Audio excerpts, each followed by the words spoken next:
Pemilihan Bupati Wonosobo telah usai. Komisi Pemilihan Umum telah mengumumkan pemenang dari pemilihan Bupati Wonosobo. Dimenangkan oleh Afif Albar.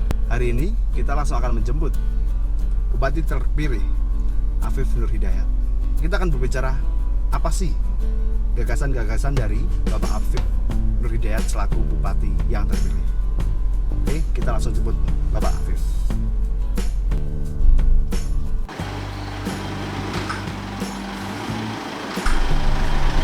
Kita sudah mulai memasuki desa Kampung Tesarerejo, di mana tempat Bapak Afif berada. Nah, kita sudah berada di depan rumahnya Bapak Afif Nur Hidayat. Oke, dan Bapak Afif Nur Hidayat sudah berada di depan.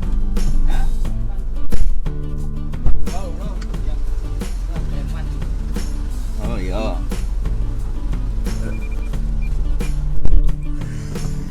Oke, saat ini saya sudah bersama dengan Bapak Afif Nur Hidayat. Pak, bagaimana Pak kabarnya Pak? Alhamdulillah sehat walafiat. Oke, nah hari ini kita akan mengajak Bapak Afif Nur Hidayat ini untuk jalan-jalan di wilayah Wonosobo. Tapi sebelumnya kita pastikan aman dulu, menggunakan sabuk pengaman dulu Pak. Oke, ya. Sini kadang lupa ini ya. Kalau sudah jalan baru kelingat bunyinya, baru terasa ini ternyata kita belum pakai sabuk pengaman. Pastikan kita masih di masa pandemi juga. Iya.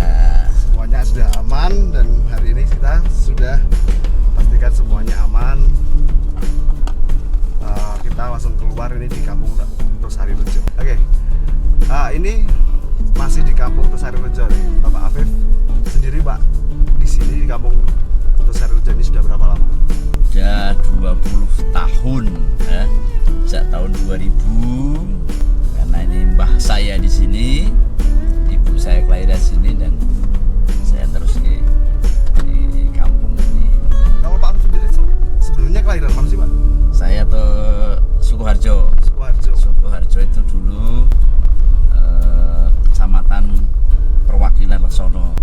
Dulu ikut kecamatan Laksono, kemudian jadi kecamatan Sukoharjo sendiri. Kalau sekarang ini kan sudah 50, beranjak ke 51 tahun ya Pak untuk tahun ini ya Pak? Iya, 50 tahun. Nah dulu kelahiran berarti kecilnya di Sukoharjo Pak? Iya. Berapa lama Pak di sana? Ya, sejak SD,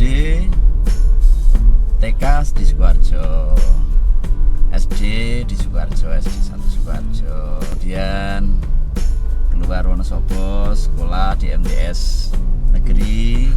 MTS Negeri mana Pak? MTS Negeri Wonosobo, tapi kelas 1-nya dulu di Al Mansur. Del Mansur. Ya, baru kelas 2, 3-nya Bang ada gedung baru di Lewung, Lerang. Nah, Ngampel itu kan. Nah, kemudian habis itu lanjut di SMA Muhammadiyah Banjarnegara. Kenapa di Banjarnegara? Karena dari Sukoharjo itu waktu itu kan susah nih transportasi. Tahun Bisnya susah, kendaraan susah. Yang paling memungkinkan ya paling mudah ke Banjarnegara di tahun 1986. Wah, saya belum lahir itu Pak. Belum lahir Pak. 86. 86. Iya, 83 saya lulus SD, 86 lulus MTS. Ya, akhirnya daftar di SMA Muhammadiyah Banjarnegara. Lulus tahun 89. Kemudian mbah saya begini. Ini Mbah Kiai Haji Ali Rahmat. Nah, karena saya 7 bersaudara, semua kan sekolah ini, semua kuliah. Terus Simbah menyampaikan kabeh anak itu kuliah, orang nasi mondok. Akhirnya kuliah tuh. Nasi mondok, terus nari saya, intinya kon mondok, ojo kabeh kuliah. Akhirnya mondok Pak. Akhirnya saya mondok lah. Akhirnya diantarlah oleh Simbah ke Mbah Mun. Mbah Kalibeber. Kalibeber di Sewanke ke Mbah Mun, Ya. di Sewanke ke Apa Hotop. Ya. Terus apa hotok? Ya jangan hanya mondok, tapi juga sambil kuliah. Ya akhirnya mondok sambil kuliah. Kalau sekarang kan kuliah sambil mondok nih. Ya, kuliah kan mondok. Mondok sambil kuliah. Iya. Jurusannya apa Pak kalau waktu Iya. kuliah itu? Dakwah. Akhirnya setelah dipasrah ke Simba ya udah saat itu saya banyak keluar dari Sukoharjo karena di pondok, kemudian habis dari pondok juga sudah mulai nyambi ngajar juga di MTS Silomerto. Ini kan Bapak menjadi bupati terpilih nih Pak. Hmm. Dulu kalau kita melihat rekam jejak pendidikannya, kuliah dakwah di MTS, terus kemudian pernah nggak sih pikiran untuk mau menjadi bupati Pak? Enggak lah, nggak nyambung ya. Nggak nyambung. Nggak Iya. nyambung. Ternyata hidup itu unik ya. Jadi saya itu tidak pernah berpikir kalau sekolah besok mau jadi apa. Gitu Nggak kan. pernah. Nggak pernah. Tapi saya begitu hormat kepada mbah saya dan saya begitu hormat kepada kedua orang tua saya. Karena saya begitu yakin itu, nggak tahu itu, saya begitu yakin bahwa orang tua pasti akan memilihkan untuk anak cucunya yang terbaik. Ya inilah saya merasakan. Ternyata ada makna di balik itu semuanya, yaitu apa? Dasarnya doa. Dasarnya doa kedua orang tua saya, kemudian para mbah saya. Jadi udahlah saya ngikuti itu aja lah. Dan kalau dilihat dari rekam jejaknya Pak Afif juga kan banyak di Wikipedia kan juga dikatakan bahwa berpolitik udah lama nih Pak. Ya. Ya berpolitik udah lama. Kenapa sih memilih jalur politik Pak? Ya saat itu saya niat dakwah aja. Di tahun 99 itu saya kan masih mengajar ini. Masih mengajar. Kemudian saya sempat sowan Simbah Mbah Muntaha. Kemudian saya mohon izin, mohon doa restu Mbah dalam di derek partai politik. Apa kan? Mungkin Simbah ya kalau ndak PKB ya Golkar kan? Yeah. PDI Mbah. Apa jawab Simbah sederhana. Ya wis manfaat. Nah, kalimat yang sederhana itulah yang jadi pedoman hidup sampai sekarang. Hidup ini yang penting adalah bermanfaat untuk orang lain. Nah, kalau kemarin kita mendengarkan waktu di acara serasi itu ya Pak, ada salah satunya kan infrastruktur jalan Pak. Nah, ini kalau kita lihat di depan ini Pak, jalannya kayak gini Pak. Bisa dilihat Pak, sempit terus masih ada yang berlubang ini di wilayah khususnya ini menuju sektor ekonomi Pak. Bagaimana Pak tanggapan Bapak Pak melihat ini Pak? Ya, Kondisi seperti ini. jalan itu menjadi faktor utama lancarnya pembangunan di Kabupaten Wonosobo. Jalan bagus, multiplier efeknya luar biasa. Jalannya rusak kayak gini, dampaknya luar biasa. Bayangkan itu, lihat itu namanya ada orang difabel ya, Pak Mul itu namanya jualan roti biasanya. Dia dengan jalannya rusak kayak gimana? Susah. Yang normal aja susah naik sepeda motor. Nah, apalagi yang mohon maaf dengan kebutuhan fisik yang terbatas kayak gitu. Jadi berdampak enggak? Ya dahsyat sekali dampaknya. Kayak gini. Nah, sehingga kami berpikir bahwa jika Tuhan menghendaki saya diberi kesempatan untuk membersamai masyarakat Wonosobo, saya kepingin bagaimana menata, membangun, merehab jalan-jalan yang rusak menjadi jalan yang layak digunakan bagi seluruh warga masyarakat Kabupaten Wonosobo. Begitu juga dengan parkirnya Pak. Ini kalau tadi kan kita juga sempat kesusahan nih Pak untuk keluar dari sana, parkirnya kanan kiri Pak. Gimana Pak untuk parkir Pak? Kita itu kan jalannya sempit-sempit ya Mas ya. Kalau lihat Wonosobo itu kan, coba lihat, nggak ada jalan yang luas. Nah, karena jalannya yang sempit, sehingga praktis tidak ada tempat untuk lahan parkir. Nah, karena nggak ada tempat untuk lahan parkir, apa yang terjadi? Akhirnya trotoar pun digunakan untuk parkir. Nah, jadi salah siapa ya? Ya salah kita nggak menyediakan area parkir. Harusnya jalannya luas, kemudian di situ ada area parkir. Kalau udah seperti ini ya, sekarang bagaimana caranya pemerintah ke depan mencari jalan keluar, solusi harus ada tempat area parkir yang itu paling tidak untuk mengurangi ya kemacetan ya Pak. Mengurai kemacetan. Apalagi Ini kalau kalau ini di ya sini, Pak. di sini bisa lapis 3. Iya. Nih, Apalagi bisa pas lapis jelang 3. lebaran tuh ya Pak. Iya, jelang lebaran. Tapi ya mohon maaf ini ya, dengan adanya sepeda motor banyak ini, kadang justru inilah geliat ekonomi akan tumbuh. Kadang sederhana ini parkir itu bikin kota semrawut, bikin kemacetan lalu lintas. Tapi pada sisi yang lain, ya kita lihat aja kalau banyak yang parkir berarti pasarnya rame nih ya. Iya. Nah, hanya yang karena orang sekarang itu kan mohon maaf ini kan manja Pak. Iya. Lu kok manja? Saya mau beli es teh, saya pakai sepeda motor. Saya nggak mau tau parkirnya jauh dari yang jualan es teh. Iya. Saya maunya parkirnya ya Depan. di depan warung yang jualan es teh. Nah, ini apa ya? Ini udah jalan seperti ini.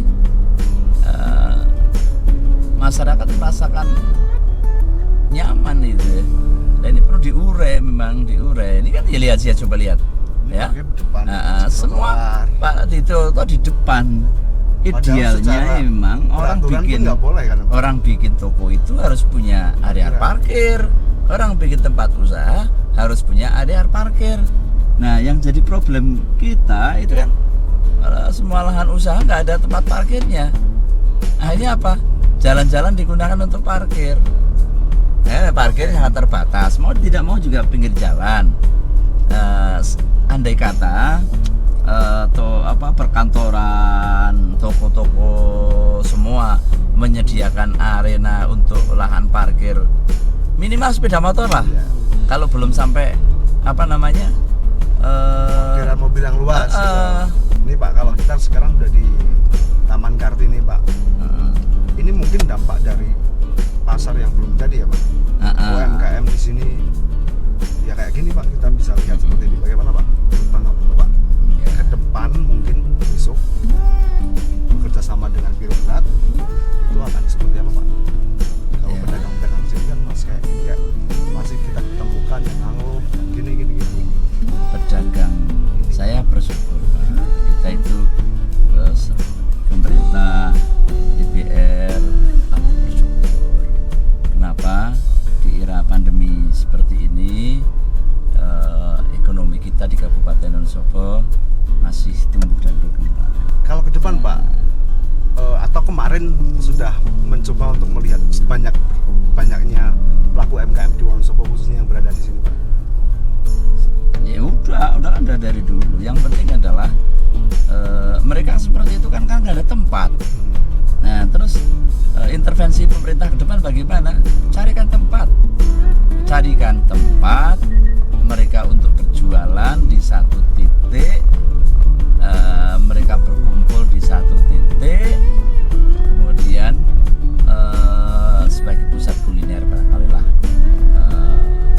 Jadi kalau tidak ada tempat untuk mereka ya selamanya mereka akan berjualan di pinggir jalan. Masjid ini kan hari ini banyak masyarakat yang datang ke Wonosobo parkirnya di depan masjid. Kenapa di depan masjid Jami?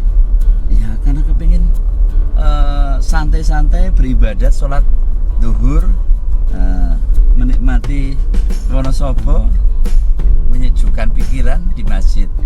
Nah tapi kalau depannya itu isinya para pedagang kaki lima yang tak beraturan, ya kesan pertama orang yang dari luar daerah, lu Wonosobo kok kumuh. Itu Pak. Karena nggak tertata. Nah, saya mau ajak mereka, pasti saya mau ajak bicara mereka lah. Saya ajak duduk bersama, ngobrol. Sebenarnya yang dimaui mereka apa sih? Nah, pasti saya yakin mereka pun kepingin diperlakukan yang layak oleh pemerintah. Ya, pengen diperhatikan juga. Tapi kalau hanya mengandalkan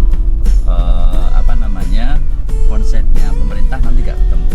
Pak, kalau ini Pak, kita lihat Pak di sini ada beberapa, seharusnya ini kan parkir ya Pak, tempat parkir, tapi ada yang dikapling sama ruko itu sebenarnya. Kalau di DPR dulu Pak, sudah dibicarakan belum? Terus kemudian dari toko-toko tersebut ada retribusinya nggak sih untuk Kabupaten Wonosobo? Nggak ada. Jadi sampai nggak boleh kan? Parkir di depan pintu gitu. Tidak boleh di depan pintu, boleh aja sebenarnya lah itu. Wong itu jalan kok. Itu kan jalan semua. Sebenarnya berarti kalau kita parkir di situ nggak masalah ya Pak? Ada masalah itu. Ya kalau memang kalau ada tempatnya sih nggak perlu ada parkir di sini. Ini kan masanya kan karena nggak ada tempat, jadi jalan untuk parkir. Nah, pada sisi yang lain memang kita belum ada formula karena mereka para tukang parkir ini juga ya mereka sudah bekerja cukup lama. Itu tidak hanya 10 tahun, ada yang sampai 30 tahun lebih. Dari anak-anak sampai dia tua sampai itu jadi tukang parkir. Sudah pernah ketemu dengan mereka Pak? Apa Pak? Iya, saya sering coba lihat itu tuh. Dia membawa anak-anaknya tuh tukang parkir. Anaknya dibawa, ditaruh di pojok, ibunya yang jadi tukang parkir. Ya. Jadi kita perlu memperhatikan mereka. Jadi ternyata komplek, tidak hanya orang per orang. Ini tadi kita sudah di wilayah kota Pak. Tadi Pak Alfred juga lahir di Sukoharjo nih Pak. Terus pernah kan waktu-waktu dahulu tahun 90-an ke kota itu kan berbeda banget Pak dengan sekarang Pak. Apa sih yang pengen dirubah dari perjalanan hidup Pak Afif sampai sekarang menjadi bupati terpilih? Ya, bicara kota ya kita kepingin memperluas akses kota lah. Wonosobo ini kan terlalu sempit banget ya. Jadi begitu masuk Wonosobo, kotanya ya hanya dari plaza sampai alun-alun selesai. Saya kepingin bagaimana ke depan, mungkin enggak itu kalau diperluas aksesnya. Ya kalau masuk Wonosobo itu begitu masuk Silomerto itu udah kelihatan ini sudah masuk kota Wonosobo. Jadi ya dari sana jalan harus diperluas ya, ditata lah. Kalau dimungkinkan diperluas sudah nggak mungkin ya, ini jalan provinsi ya. Ya paling tidak kita bisa memberi masukan kepada Bina Marga Provinsi. Nah, bentuk kita masukkan, kemudian akses layanan publik ini kan harus mulai kita geser ke pinggir. Sama yang ingin menjadikan kawasan di Fatmawati itu menjadi untuk pengembangan rumah sakit, saya pikir saya cukup mendukung itu. Karena dulu sebenarnya di situ adalah kita beli tanah untuk stadion, tapi kan stadion di Wonolelo ya udah. Nah itu dengan begitu nanti insya Allah jadi ramai. Begitu masuk di wilayah Silomerto atau Seklerang udah kelihatan kotanya lah, otomatis nanti akan berkembang. Apalagi besok kalau Rita udah jadi di situ ya, pusat juga. Jadi pusat roda ekonominya juga berjalan ya Pak. Tapi kalau hanya muter-muter di wilayah kota yang ada lama ini ya itu akan berkembang. Sektor ekonomi yang akan dilebarkan ke arah mana Pak kalau besok Pak setelah dilantik? Ya harus ke selatan, ke timur dan ke utara ya yang memungkinkan itu. Dan sekarang sudah luar biasa Pak, sampai Kaliangat ini sudah penuh Pak. Sampai Karanglumpur itu kan, Dieng Jaya ke sini sudah muncul pertokoan begitu banyak, udah ramai. Kemudian nanti pasti arah ke selatan juga sama, ini arah ke Kertek juga sama, karena memang kita nggak bisa ngungkiri bahwa jalannya tidak tambah, tapi pengguna jalannya setiap hari bertambah. Ini 5 tahun yang akan datang kita nggak tahu semua seperti apa. Karena setiap hari itu sepeda motornya bertambah, setiap hari mobil bertambah. Sementara jalannya ini nggak ada penambahan. 1000 jalannya kilometer ya. Pak, 1000 kilometer di Wonosobo ini Pak untuk saat ini 60% itu rusak parah Pak. Nah, di kepemimpinan Pak Afif besok Pak seperti apa? Ya, saya kan sudah berkomitmen ini. Komitmen saya ya hasil survei. Sebelum saya maju, kan saya belanja masalah dulu nih. Tanya-tanya ke masyarakat, apa sih harapannya untuk bupati yang akan datang. Ini kan sebelum saya maju. Kemudian saya kumpulkan kuesioner-kuesionernya masyarakat, dan mayoritas masyarakat yang diminta adalah jalan. Nggak pingin gedung sekolah yang bagus, nggak pingin rumah sakit yang bagus, tapi prioritas jalan dulu Pak. Nah, kenapa bisa seperti itu? Ya kita harus menyadari Wonosobo beda dengan Banjarnegara, Wonosobo beda dengan Temanggung, Wonosobo beda dengan Projo. Di Kabupaten Wonosobo itu ada sebagian tanah kita yang labil. Ada tanah bergerak. Tanah bergerak, misalkan di Kaliwiro, di Wadas Lintang, Sukoharjo juga ada Pak. Di Sukoharjo. Bayangkan kemarin ada saya lihat di Kecamatan Kaliwiro di arah Wonosobo ke Lamuk misalkan, itu aspal baru dibangun belum lama, bahkan itu ada yang pakai cor beton. Gimana itu? Ya perencanaan sudah cukup bagus, perencanaannya sudah cukup bagus, di beton ambles juga ya. Mungkin baru di aspal ambles juga. Nah ini memang memicu, dan satu ambles kan memicu ke yang lain ya. Begitu nanti dilalui, aspalnya akan tergerus. Nah akhirnya apa terjadi? Baru di aspal sebulan udah rusak ya. Karena apa? Ban kendaraan ini kan begitu ada yang bolong itu kan gerus terus. Nah, apalagi dipacu dengan air hujan, pasti lebih cepat lagi itu gerusnya. Maaf itu kan alumni Unsik lah Pak, kalau dulu IIKI ya Pak. Sekarang Unsik itu ada namanya jurusan arsitek, mungkin di situ dan mahasiswa banyak yang meriset atau mengerjakan jalan Pak. Pernah nggak untuk kolaborasi ke sana untuk teman-teman arsitek yang bagaimana sih ini kondisi tekstur tanah di Wonosobo yang labil, riset aspalnya akan seperti apa gitu. Ya selama ini pemerintah sudah melakukan kerjasama dengan Unsik, sudah banyak hal ya. Ke depan apa yang sudah dilakukan ya kita perkuat lagi, kita perluas aksesnya. Mungkin selama ini hanya kerjasama dari sisi konsultan saja ya.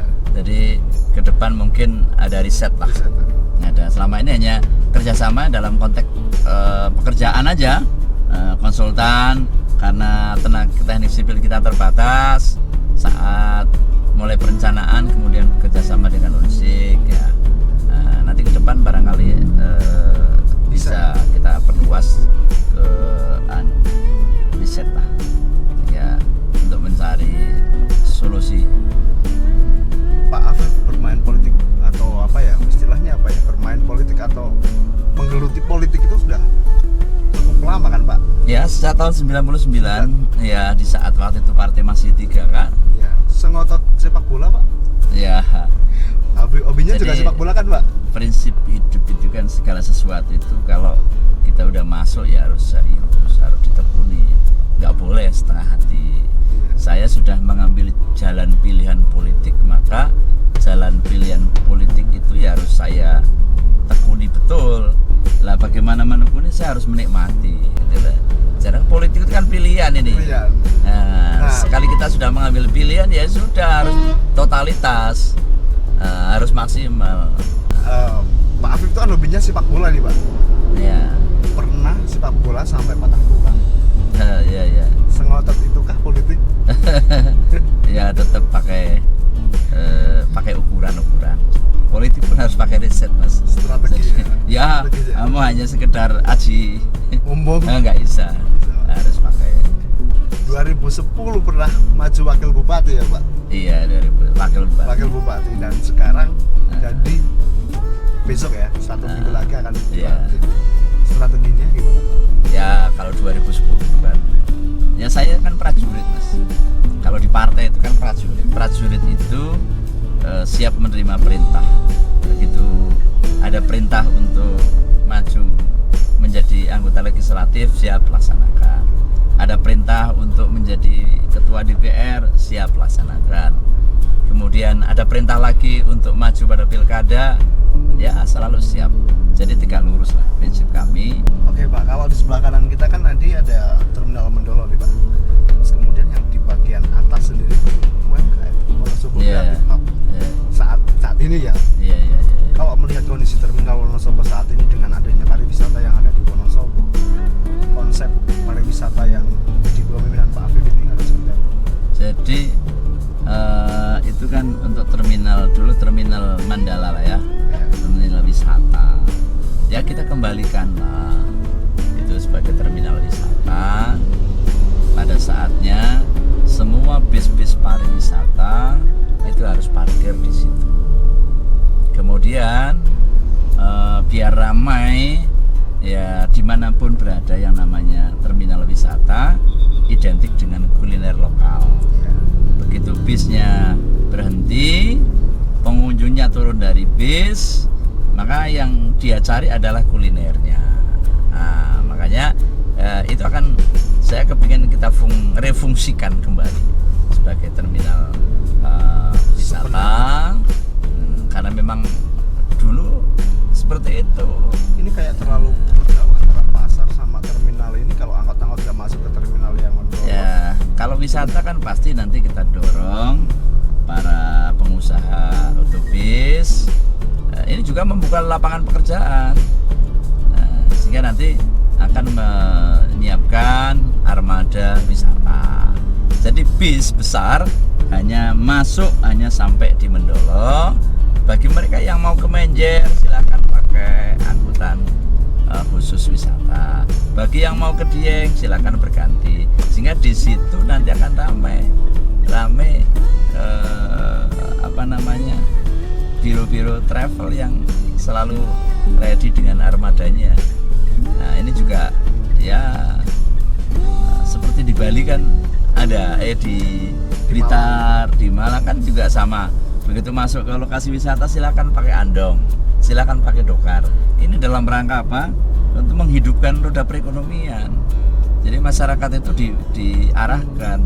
Ya kalau tidak begitu nanti ya bisnya sampai ke Dieng, nah nanti teman-teman nggak dapat apa-apa. Nah ini kan perlu ditata terminalnya. Sekarang itu sembrawut ya gitu. Kemudian kumuh lah. Terus kemudian nanti kita komunikasi lah dengan pihak aparat. Itu bangkai-bangkai bis yang kecelakaan ya jangan taruh di situ. Ya kalau itu ditaruh di situ ya orang wisata yang mau datang ke Wonosobo ya nggak mau datang lagi. Kenapa? Begitu turun dari bis nggak lihat kuliner, tapi yang dilihat adalah bekas-bekas mobil kecelakaan. Yang muncul apa? Trauma lah. Nggak menimbulkan kesan ya Pak? Iya kesannya trauma lah. Orang yang Wonosobo meneh. Apa sih kecelakaan misalnya seperti itu. Itu harus dialihkan, jangan di situ. Pak, buat anak-anak muda Pak yang mau masuk politik nih Pak, sebenarnya itu politik itu untuk mencari kepemimpinan atau akan menjadi sebuah kekuasaan? Ya hari ini itu harus kita akui bahwa pemimpin-pemimpin nasional adalah produk politik. Kita pengen jadi anggota DPR, bisa nggak lewat partai politik? Nggak bisa. Kita kepengen jadi bupati, wakil bupati, bisa nggak tanpa partai politik? Nggak bisa. Pengen jadi gubernur sama. Pengen jadi presiden, Pak Jokowi bisa menjadi presiden. Karena apa? Partai politik. Tanpa partai politik Pak Jokowi jadi presiden? Nggak bisa. Nah, oleh sebab itu ini yang perlu harus disosialisasikan secara masif kepada masyarakat tentang pendidikan politik. Jadi orang memahami politiknya jangan sepotong-potong. Sebut banget Pak, padahal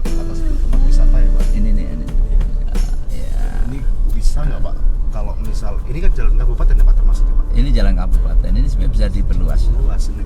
Nah, ini harus diperluas. Ini kalau di atas sana kan ada tempat wisata, ada Gunung Cilik dan lain semuanya Pak. Sekarang yang menjadi anak-anak muda untuk nongkrong di sana. Kalau dulu Pak, zaman Pak Afif muda itu nongkrongnya di mana Pak? Di Wonosobo? Ya kalau saya kan jarang nongkrong. Jarang nongkrong. Ya maklum warga wong desa, jadi nongkrongnya ya di kampung-kampung aja. Saya jarang keluar.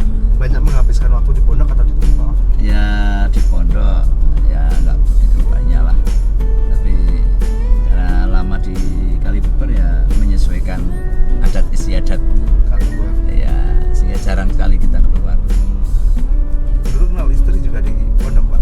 Hah? Kenal istri di pondok Pak? Enggak, istri saya kan alumni STBDN, jadi apa? Dia tugas di Wonosobo. Saat itu saya jadi anggota DPR pertama. Akhirnya ketemu nyambung. Anggota DPR pertama masih Ya, single masih ya, Pak? single kan. umur berapa itu Pak dulu? Saya berapa? 32 tahun. 32 tahun. 32 tahun jadi DPR pertama kali. Kemudian kenal istri Pak. Terus menikah di umur Menikah di umur berapa ya waktunya? Saya 2001 menikah ya, 2000. 2000. Berarti umur berapa ya? Ya masih muda lah ya Pak ya? Ya pokoknya 30-an lah, 30-an lebih lah pokoknya lah ya. Apakah deketin istri itu dulu sama halnya cara berpolitik Pak? Ya karena kebetulan aja. Kebetulan saya itu kembali bahwa saya itu sangat patuh terhadap orang tua, jadi sampai istri pun saya, kalau ibu saya cocok, saya cocok. Ibu saya nggak cocok, saya nggak terima. Ada kriteria dari orang tua Pak? Ya saya nggak tahu, pokoknya orang tua saya itu karena orang tua saya kan pekerja semua, bapak guru, ibu juga guru. Dia hanya kepingin anak-anaknya yang laki-laki dan perempuan yang penting ada aktivitas, ada kegiatan. Jadi jangan jadi pengangguran lah istilahnya lah. Didorong seperti itu. Nah kalau nyari istri, nyari suami, ya didorong yang ada aktivitas. Dan sekarang udah berapa anak? Anak dua. Yang besar? Besar SMA ini kelas 3 ini mau masuk ke perguruan tinggi. Diarahkan nggak Pak untuk masuk di jurusan apa gitu? Enggak, Apakah untuk saya bebas? Anak suruh menentukan pilihannya, kesenangannya anak ini mau kemana. Nah kita tinggal support aja, kita dorong. Anak kebetulan kepingin ke UGM, ya udahlah, kita dorong, kita support. Ini udah daftar di UGM, pilihan pertamanya, pilihan keduanya di UNS. Jurusannya apa Pak? Teknik sipil. Teknik sipil. Ya, ini juga nggak nyambung dengan orang tuanya kan. Ya, tapi jauh. udahlah. Jauh sekali. Saya selalu tekankan anak bahwa hari ini yang penting kamu itu menuntut ilmu, nggak usah bicara besok mau kerja apa. Jadi sama ketika ayahnya, orang tuanya juga sama. Kuliah di Unsik waktu itu, kalau berpikir mau jadi apa, jadi mudin. Nah misalkan seperti itu kan. Tapi saya sampaikan pada anak-anak, udahlah, saat menuntut ilmu fokus menuntut ilmu, nggak usah berpikir besok mau kerja apa. Tuhan pasti sudah menciptakan lapangan pekerjaan untuk hambanya, untuk anak saya besok. Nah, sehingga udahlah fokus saja. Kalau sama teman-teman DPR Pak kemarin pas waktu kemenangan Pak, jauh sebelum itu ada pembicaraan apa Pak? Guyon apa Pak yang paling sering dilakukan sama teman-teman DPR? Ya kalau DPR ya biasalah ya, karena kita lama di sana ya, dan kawan-kawan bukan asing. Dan saya adalah orang yang paling lama di DPR.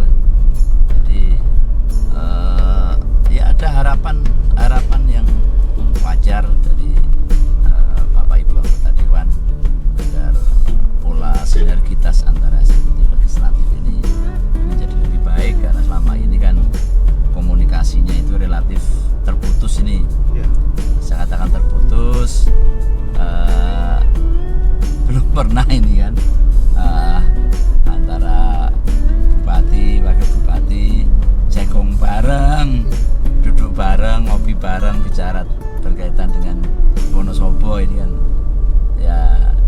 ya belum pernah boleh kata.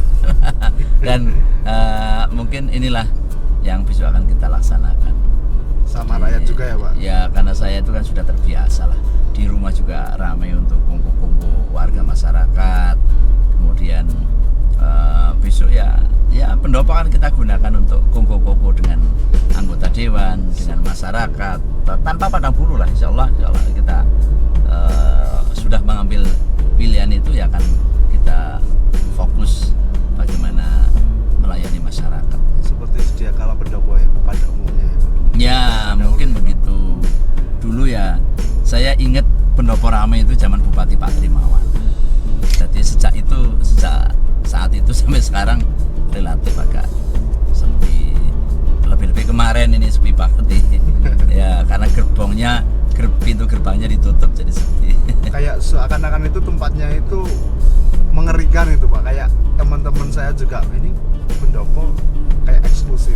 Ya karena ya rumah kita nggak pernah ditempati, itu kan akhirnya kesannya angker. Ya lampu nggak pernah dinyalakan. Begitu kemarin saya coba datang ke sana, ya karena mau nempati di situ kan kita cek ya seperti apa. Saya mau izin untuk masuk lihat. Kesannya ya memang dingin. Begitu masuk itu dingin banget. Angker iya. Kenapa? Nggak pernah dihidupkan lampu, nggak pernah ditempati, ya tempat tidur kan jadi dingin. Tapi kalau rumah dipakai kan ada suasana lah, jadi ada kehangatan. Berarti besok rencana kalau di sana mulai hari 26 Desember. Saya 26 pagi dilantik, maka 26 siang saya udah di situ. Langsung di situ ya Pak. Langsung, nggak usah nunggu lama lah. Langsung di situ. Ini anak-anak pariwisata nih Pak. Iya. Bis kecil ya. Anak ya itu.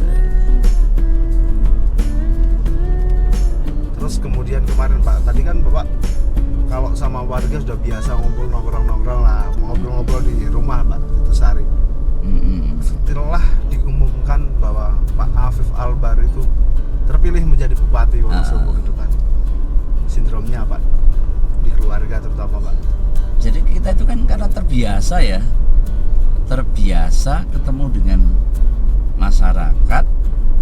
Ya saya misalkan dengan istri juga nggak pernah ikut campur urusan politik karena istri ada di birokrasi ya. Jadi di rumah ya sudah terbiasa. Tapi bahwa rumah kita adalah rumah masyarakat, tempat ketemu dengan masyarakat biasa. Nah ini sudah begitu pilkada selesai, ya tambah kenceng ya masyarakat ya. Pagi ya tamu, siang tamu, malam ya tamu. Ya jelas dari sisi waktu, tenaga dan lain-lain kita lebih ya lebih banyak. Iya, sehingga ya ini sebuah konsekuensi lah barangkali lah. Teman-teman lama Pak, teman-teman SMP, teman-teman SD. Iya pada datang, sering pada datang. Ada nggak Pak yang sampai sekarang itu nggak nyangka Bapak itu akan jadi bupati, bahkan DPR waktu itu, guyon-guyonannya gitu? Ya karena ya kalau teman-teman di sekolah dulu ya banyak pasti yang nggak nyangka ya.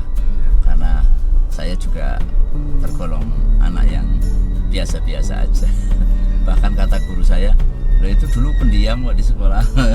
Pendiam? Ada yang menyampaikan ya pendiam pas lagi diam. Pendiam, tapi ketika ada demo-demo mahasiswa di depan DPR, Pak Afif pernah 2 kali kalau nggak salah, saya lihat loh pas waktu saya lihat 2 kali yang nangani mahasiswa juga. Iya.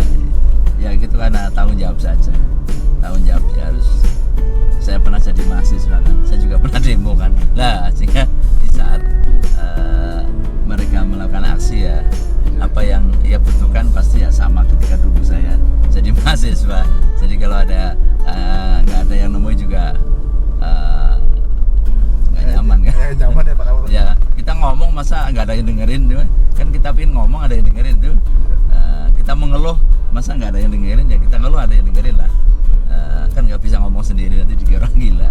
Makanya di saat teman-teman mahasiswa melakukan aksi, menyampaikan tuntutan, orasi dan lain sebagainya juga dengan siapa yang ia tuntut, ya maunya juga mereka mau mendengarkan kita,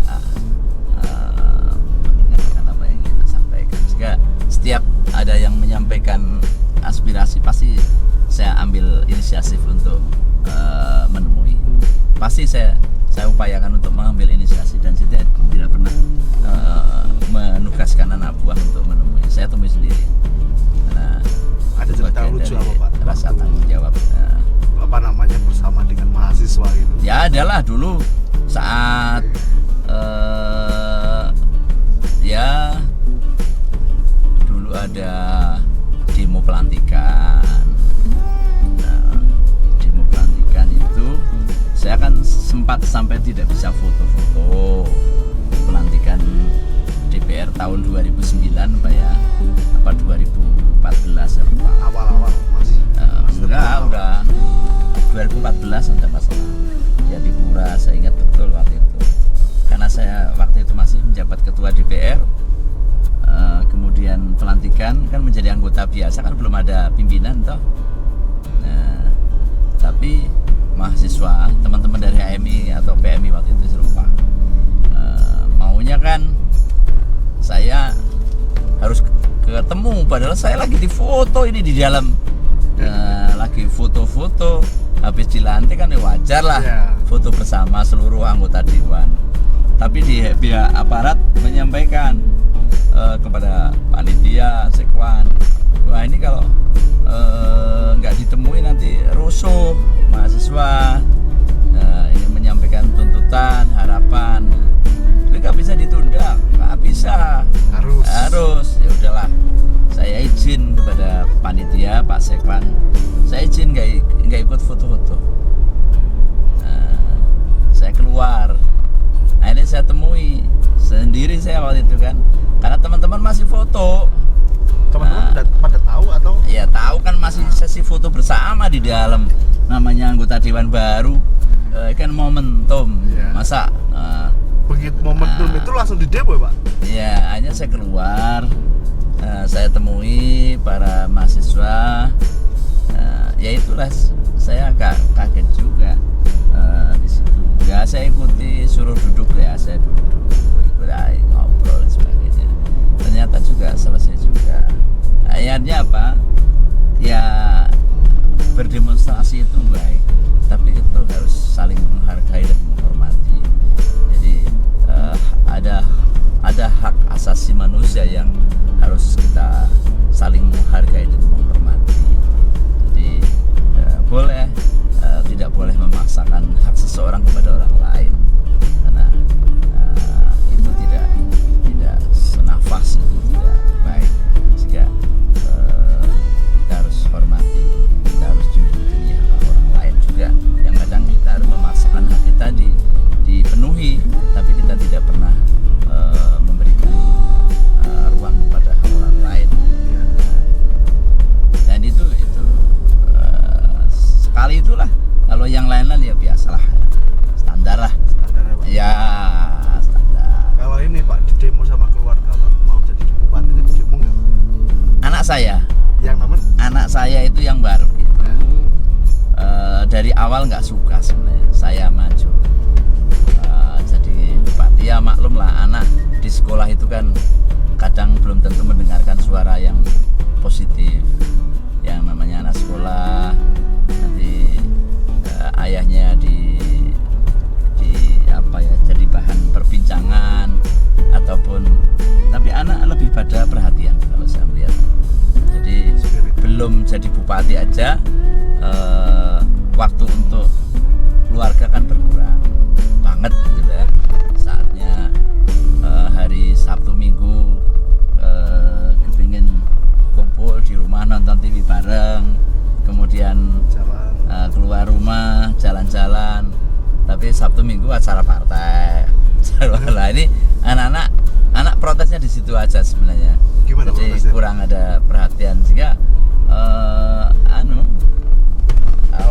ya ya protes sebenarnya di awal itu nggak usah maju ya. Nah, nggak usah maju, tapi begitu kita jelaskan pelan-pelan ya memahami lah, memahami. Tapi kami menyadari bahwa memang tidak gampang juga kan, karena kita jungkir balik pagi siang sore juga untuk anak, tapi di saat itu malah anak kurang ada perhatian kan. Makanya ini kan saya coba bagaimana memanage waktu ke depan agar waktu yang diberikan untuk masyarakat juga berimbang dengan waktu yang diberikan untuk istri dan anak-anak. Jangan sampai nanti fondasinya nggak kuat. Saya tidak ingin bahwa fondasi rumah tangga adalah penentu suksesnya kepemimpinan keluarga. Itu penentu bagaimana kita memimpin masyarakat yang lebih luas kalau kita tidak mampu membangun fondasi di rumah tangga. Karena ya ada pengalaman-pengalaman sebelumnya kan bisa, sehingga saya tidak ingin, sehingga yang utama pasti keluarga pasti akan kita terkokoh. Jadi setelah diumumkan kemarin sampai sekarang pernah jalan-jalan gitu sama keluarga, Iya. pasar. Yes, kita sudah beberapa kali kadang sore hari atau minggu pagi kita keluar makan bareng di kaki lima bareng anak-anak, udah biasa. Dan beli bubur, beli apa, kemudian jalan-jalan luar kota. Ya saya nyetir sendiri bersama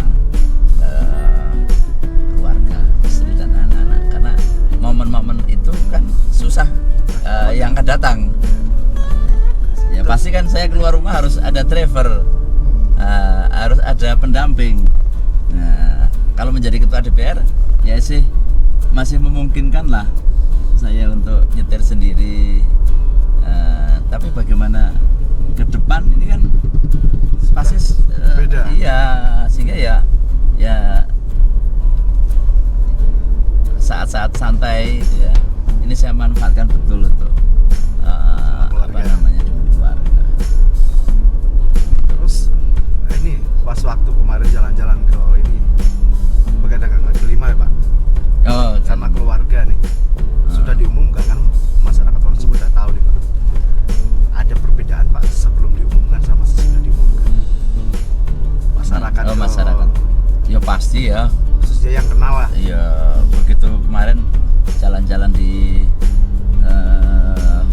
pasar wisata lah ya, di sepanjang jalan itu ya, masyarakat udah tahu, oh ini Pak Bupati ya. Apa Pak, ada titipan? Ya pertama ya jelas, pertama selfie. Hari ini banget. Wah, masyarakat ini langsung, Pak minta foto Pak minta foto Pak. Tapi dari situlah saya merasakan bahwa inilah kerinduan rakyat akan seorang pemimpin.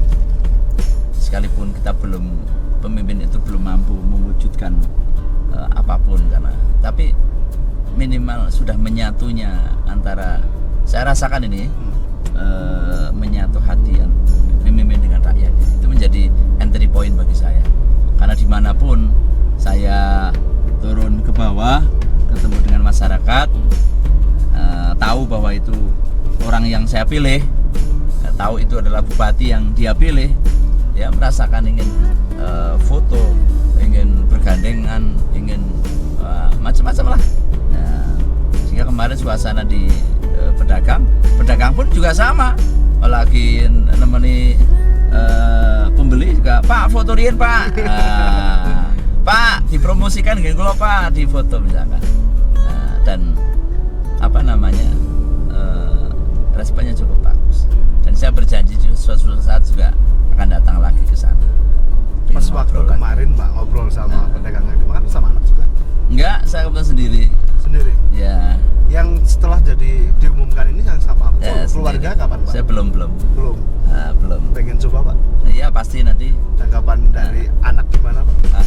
Bapaknya. Pada saatnya nanti saya akan jadwalkan.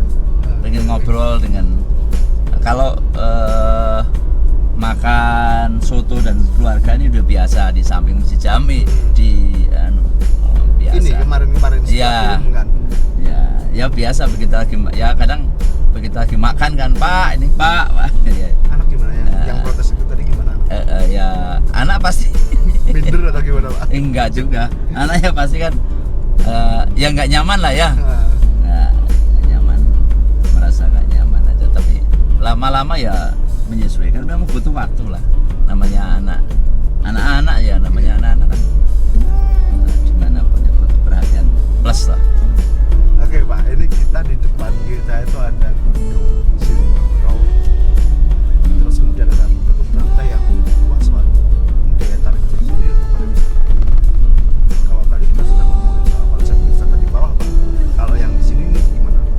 Ke depan, bilang Pak. Kita punya wisata alam, anugerah Tuhan yang luar biasa, itu tidak dimiliki oleh daerah lain. Dan sekarang itu orang cenderung back to nature ya, Iya. kembali ke alam ya, sehingga dengan hiruk pikuknya kehidupan di kota, orang ingin melihat kesejukan, orang ingin merasakan kedamaian dan ketenangan hati itu manakala bertemu dengan alam. Jadi keluar rumah ketemu dengan alam. Mereka yang biasa di Jakarta, suasana seperti ini pasti tidak ditemukan. Sehingga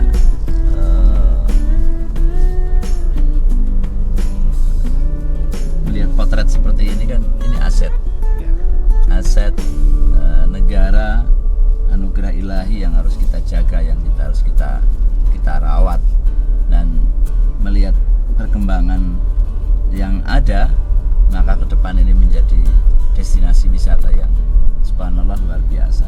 Sehingga kami pernah berpikir, waktu itu kita diskusi dengan Pak Kapolres yang lama, Pak Dandim, kemudian beberapa OPD, ini akan kita jadikan destinasi wisata ke depan. Sehingga bicara Wonosobo, orang datang ke Wonosobo tidak melihat Dieng saja, tapi bagaimana melihat Bedakah ini menjadi salah satu tujuan wisata. Oleh sebab itu ini harus kita tata terlebih dahulu, karena kalau tidak kita tata, nanti sudah kadung booming keluar, nanti Sini belum susah. siap. Ya, sehingga lebih baik kita konsolidasi ke internal dulu, kita konsep yang matang, sehingga nanti baru kita launching keluar. Kalau ini belum sudah keluar ya nanti susah nyatanya. Kalau udah pedagang banyak datang berjamuran dari luar kota, nanti susah nyatanya. Sektor kita selain pariwisata juga kita bisa lihat Pak, pertanian juga ya Pak. Kalau ini petani teh ya, Ya ini kan pekerja sebagai pemetik pucuk teh, Ini Tambi ya. punya Pemda ya, Ya, badan usaha milik daerah Tambi ya. akan dikelola seperti apa Pak? Di kepemimpinan Pak Afif Pak, diusulkan akan seperti apa Pak? Ya, ini kan sudah turun temurun lah istilahnya sejak dulu lah ya. Ini menjadi badan usaha milik daerah ya, yang cukup bagus, bisa membawa impact untuk pemerintah kabupaten. Kemudian terlebih ini tadi ke depan tidak hanya bicara bagaimana teh itu laku, tapi aset ini bisa digerakkan. Aset ini tidak mati, tapi aset ini bisa bergerak. Nah, salah satunya adalah membangun sebuah terobosan, ada space untuk wisata. Selain nanti juga kami juga ada terobosan kepingin bagaimana membangun rasa cinta dari masyarakat terhadap produk Wonosobo itu sendiri. Karena selama ini juga belum nampak terlihat adanya kebijakan-kebijakan yang nyata bagi dari pemerintah masyarakat. Sehingga Pak, kalau kita melihat di sini Pak, anak-anak muda kayak gini kan ya, bebas Pak untuk bermain. ya kan mereka bebas berekspresi setelah Seperti kan. di sini. Jadi melepaskan lelah, melepaskan capek, tapi bisa jadi di sinilah muncul inisiasi, muncul kreativitas, muncul ide, muncul gagasan di sini. Di ruang terbuka seperti ini, dalam suasana beban pikiran yang lepas gitu. Ya kita pun, saya pun kalau lihat kayak gini kan enak kan, lepas. Udaranya juga Iya, enak. udaranya enak, alamiah. Sering Pak lepas. Ya, istri kadang sini naik ontel. Nah, Sini saya juga pernah jalan-jalan sini. ada tempat wisata baru Pak, masalah itu masih naik gitu di sebelah sana. Kita nanti putar terus kita coba ke sana, kita datangin Pak ke tempat wisata sana. Kalau ini nih, Pak, konsep pariwisata yang paling sederhana yang ditawarkan ini kan ke depan kan kita harus berhadapan dengan teknologi yang cepat, internet yang cepat. Nah, di kepemimpinan Pak Afif ini kan pasca pandemi mungkin ya Pak ya, kita belum tahu pandemi ini kan Iya, seperti apa, dan banyak masyarakat yang trauma masih dengan gadget itu masih terpakau. Itu gimana Pak Afif sendiri Pak? Ya sekarang ini kan kita mau tidak mau harus beradaptasi dengan teknologi, mau tidak mau. Apa kita dipaksa? Iya, mau tidak mau kita harus menggunakan teknologi. Hari ini siapa yang nggak bisa beradaptasi dengan teknologi akan ketinggalan, karena semua kegiatan kita harus berhimpitan dengan teknologi. Di saat pandemi seperti ini misalnya, kita mau jualan produk, mau apapun, jualnya lewat apa? Teknologi. Begitu juga pariwisata ini Pak. Pariwisata. Nah, ini dulu kita kenal sembungan. Sembungan. Itu dari apa? Dari teknologi. Ya, dari teknologi, karena orang begitu kenal ya dari YouTube, dari media sosial. Nah kayak gini ini kan terlalu jauh Pak kalau dengan kondisi jalan utama. Ini juga hadapan dengan teknologi. Pemerintah hari ini, kemarin pun birokrasi ya Pak, sudah membuat kayak aplikasi semacam jelajah Wonosobo. Nah, apakah nantinya di kepemimpinan Pak Afif ini aplikasi semacam itu khususnya untuk teman-teman IT akan didorong untuk situ? Iya, pasti kita akan maksimalkan teman-teman berkolaborasi untuk mengeluarkan ide dan gagasan kreativitasnya. Karena kalau hanya mengandalkan kemauannya bupati nanti nggak ketemu. Jadi justru harus kolaborasi bersama-sama. Coba kita nanti tanya-tanya sama yang ngelola sini. Ini kan kalau nggak salah ini bukanya pas waktu pandemi Pak. Saya juga baru pertama kali sini. Nah kita nanti ngobrol sama pengelola di situ ada. Nah, nanti kita akan seperti apa mereka. Nah, baru kali ini sih. Kemarin baru di bawah aja. Pak, sebentar Pak, kalau kita melihat potensi Wonosobo, satu kata Pak buat Wonosobo. Ya Wonosobo hebat. Di kepemimpinan Pak Afif kan seperti itu. Ya. Kalimat apa yang Kalimat Afif Albar hebat akan kita wujudkan. Kita akan menjadi kabupaten yang bisa bersaing dengan kabupaten lain. Kita tidak hanya menonjol di kabupatennya, tidak hanya menjadi juara di kabupaten, tapi kita akan menjadi juara di Jawa Tengah. Siap. Jadi kita langsung turun. Kita Oke. ngobrol di sana.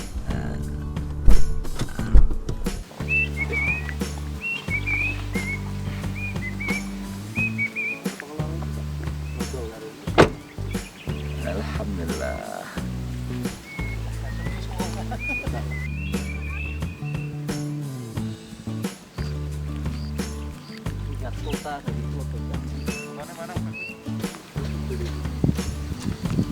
Gimana Pak? Dari wisata Alhamdulillah cukup bagus. Ini kan potret anugerah dari Belanda. Allah Subhanahu wa taala yang patut kita syukuri. Insya Allah tinggal kita sentuh dengan tangan-tangan yang indah akan menjadi lebih baik. Hanya saja memang kita melihat ini bangun seperti ini kan nggak bisa sepotong-potong, harus ada desain, harus ada perencanaan global konsepnya. Kalau bangun mebel-mebel kayak gini nanti hasilnya kan kurang maksimal. Jadi nanti kita lihat, saya kan belum masuk, jadi kan kita lihat, kita review lah. Kalau membangun ya kita arahkan yang punya konsep mateng. Satu space tapi mateng, desainnya mau seperti apa. Nah, sehingga apa namanya, outputnya akan lebih maksimal. Ini kalau hanya sepotong-potong, nah nanti tidak akan maksimal.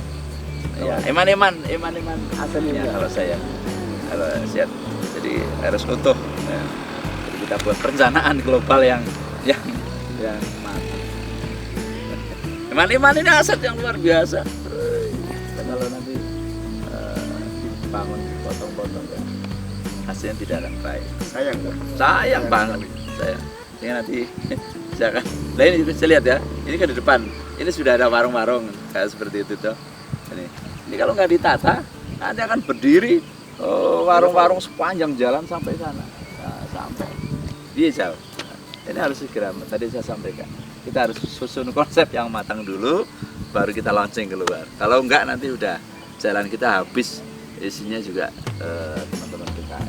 Sekilas Pak, kalau melihat di sini konsep yang paling cocok Pak, pariwisata seperti apa Pak? Ya, ini wisata alam ya. Wisata alam, apa namanya? Boleh lah ke depan. Jadi kita jadikan satu destinasi.